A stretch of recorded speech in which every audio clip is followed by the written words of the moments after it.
Thank you for joining us here on Overtime. I'm Gerhard Mathangani, joined in by Mark Everett Kelly here on TV 24 and WOTM. It was a wild weekend in the world of sports. I don't care if it was the NFL, it was college football, if it was boxing and Deontay Wilder, the Major League Baseball playoffs, lots of stuff going on. We'll document a lot of that right here on our program this evening. We'll start, Mark, of course, with the shocker of all of college football. It was Alabama's loss to Texas A&M on the road in College Station.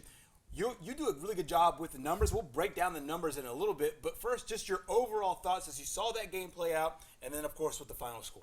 I didn't think that Texas A&M had any shot to win. I thought they would play well because this was their Super Bowl. Right. So you would have told me before the year that this Texas A&M game would be a game where Texas A&M's season or pride was on the line. I don't know, right. But their season's already over.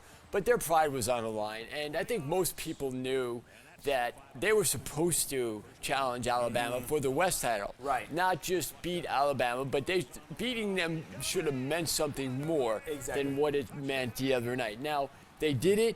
It means something for the program. I think that, before the season, you had that little rivalry between Jimbo Fisher, and what he said and how Nick Saban was going to take it. Right. And, it was a little tongue-in-cheek, but I think that when you have played as poorly as A&M did, again, I don't want to say they played poorly against Arkansas. Arkansas is a good team. Mississippi State's a good team. Right. But they probably were favored to win that game, especially going into the year.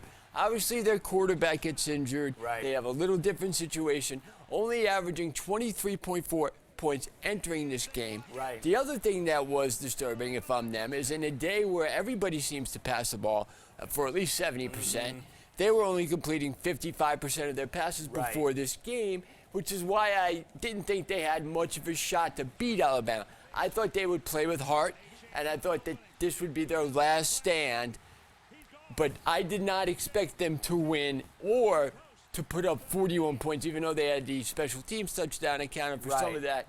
I thought the way that they were able to be productive offensively against Alabama's defense was very surprising to me. I thought Alabama's defense had gotten over some of the holes they had, especially that game. See, this reminded me a lot of that Clemson game in 2019. Yeah. Where you expected, okay, they've had enough that they're going to sweep them out and just get this game over with and put it to bed like they should have. And they kept waiting for it. You finally got to where they took the lead, and then the defense doesn't make the stops they need to against a very mediocre offense. Let's face it. Very mediocre offense. They were 10th or 11th in the SEC in points.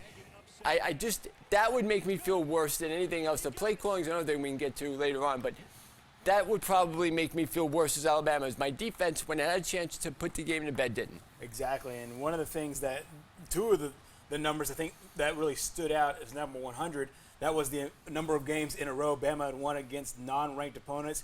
And the number 24, that was the number of games that Nick Saban beat his former assistants by. You mentioned it. Jim Fisher talked about it beforehand and said he's going to beat Alabama. And like you said, it was tongue-in-cheek. And Nick Saban said, what, in golf? Yeah. And I think a lot of, it was a nice little back and forth. This game at the beginning of the season would have been a top 5 matchup. And then, like you said, Texas A&M lost some players due to injury. Bama ended up losing the football game overall. And obviously, with everything in College Station, it would be great if Alabama or Texas A&M had one loss going into it, or maybe were undefeated going into it, because then you might be able to see these two teams in the playoff. That's not going to be the case as of right now. One of the things you really did a good job of documenting is, we'll go inside the numbers here with the first half and the second half, and some of the things that the defense did, maybe a little bit of uncharacteristic of what we've seen so far through the Crimson and White. All right, so this is Texas A&M, their first half possessions. 33 plays, 226 yards for Texas A&M, a team that's only averaging 376 yards per game going into this. That was horrible offensively all season. They produced very well against Alabama in the first half. For Alabama, you should be ashamed looking at these numbers. Here's the thing, the really telling thing that should bother me if I'm Alabama and Pete Golden, 13 for 14 for their quarterback. Exactly. Okay? Yeah. A team that was only completing 55% of their passes going into the game. Now, there seems to be a lot of that. A lot of these teams are passing for that against Alabama. They don't seem to stop the pass very well on the completion percentage rate. They 70% is way too much. This is almost over 90% Right. for a guy that couldn't make less than 60% of his passes heading into the game. I didn't like that for the first half. That really bothered me. I'm thinking they need to adjust the second half. Usually they do, though. Right. So then we see how the game starts off in the second half, where the defense picks up, and they're Right. not allowing Texas A&M to do anything. The quarterbacks held to 1 for 9 their first 5 possessions for 8 yards. Right.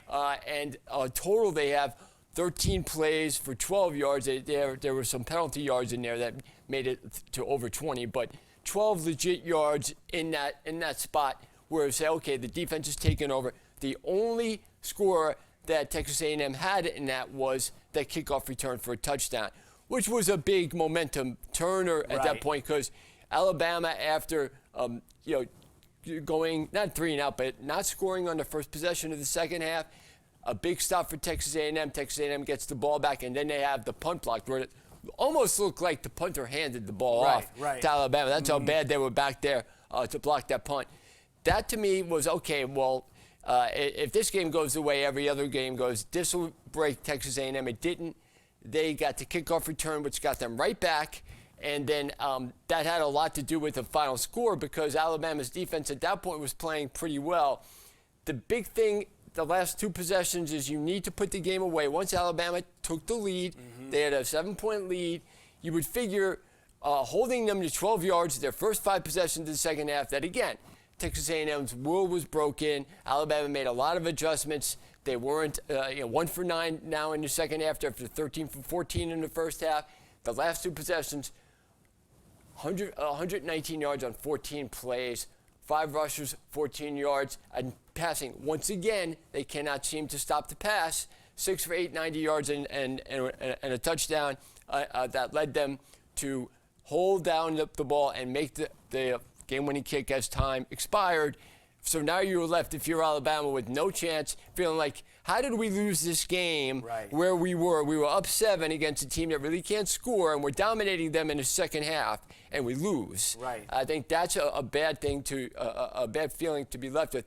The other thing is Brian Robinson really did well. Only 5 touches inside the red zone for a guy that had really should have wound up with a career day. He kind of earned that in his career at Alabama. 147 yards total rushing on 24 carries, 28 touches, 207 yards when you throw in the 60 yards receiving he had. They could have used him better in the red zone. That was the other thing that confused me, is the play calling down there. Bill O'Brien maybe thinking he has to compete with Sark or something. Me and my boy Rico were talking about it, and he was really upset at some of the play calling out Bill O'Brien for not wanting to run the ball. And also maybe thinking Bryce Young had a chance where he could run the ball at times where he didn't, where he just maybe wanted some passing stats instead of running the ball. So I think those types of things, when you look at it, you're a little annoyed if you're Alabama, because this is a game, a very winnable game. They're going to lose. Okay, let's not make it, they can't lose. But I think this was a game you didn't expect to see. Right. I mean, like you said, this is Bama will lose, but you don't expect to be against an unranked opponent in this situation, especially with Texas A&M the way they were playing. Little sting, too, with that rivalry and what Jimbo Fisher said. Right. Because then you have everybody pouring it on. Like all the Georgia fans coming out of nowhere, all the Auburn fans coming out of nowhere. So if you're Alabama and then you're taking that abuse because you lost and you're going to lose, I think that is maybe rubs a little more salt in the wound, because then you start looking, okay, why did this happen? Let me break down every possible scenario, and that's what you come up with. Exactly. And one of the big things that you talked about earlier is about running the football, and I think a lot of people, including the Heisman Trophy winner, Devontae Smith, went on Twitter and said, run the bleep ball. Yep. And Mark Ingram, too. Mark Ingram was the exact same way. That sentiment was shared, and I think both coordinators will have to pick things up. Speaking of picking things up, that's exactly what Alabama will have to do. Here's head coach Nick Saban at his media availability this morning, talking about where they go from here. We have to be technical in the way we approach the players and how we can fix it. And, they have to be receptive and trying to do things and pay attention to detail and do things the right way and understand how that's going to affect their performance, when the game comes. I think that players have to remember how they feel when they don't have success. and I think they got to remember how that feels. And then I also think that they have to think about, well, how did what we did sort of contribute to this feeling that I have, and then what am I willing to do to fix it? Basically is, the message. So, and when I say how do we respond to this, that's what I'm talking about. How do you respond to the feeling that you had when you didn't have success, and what are you willing to do to fix it? Meanwhile, in the latest AP poll, Alabama drops to number 5. There you see the top 5, Georgia, Iowa, Cincinnati, Oklahoma, Alabama. You see the rest of the top 10. Any beef with the way the pollsters voted for this thing? 5 Big Ten teams. Yes. 5 Big Ten teams. Wow, that I did not expect at the beginning of the year. I don't really have any beef with this. I think Iowa earned it with the beating Penn State. Cincinnati's been very good. They just absolutely smacked down Notre Dame.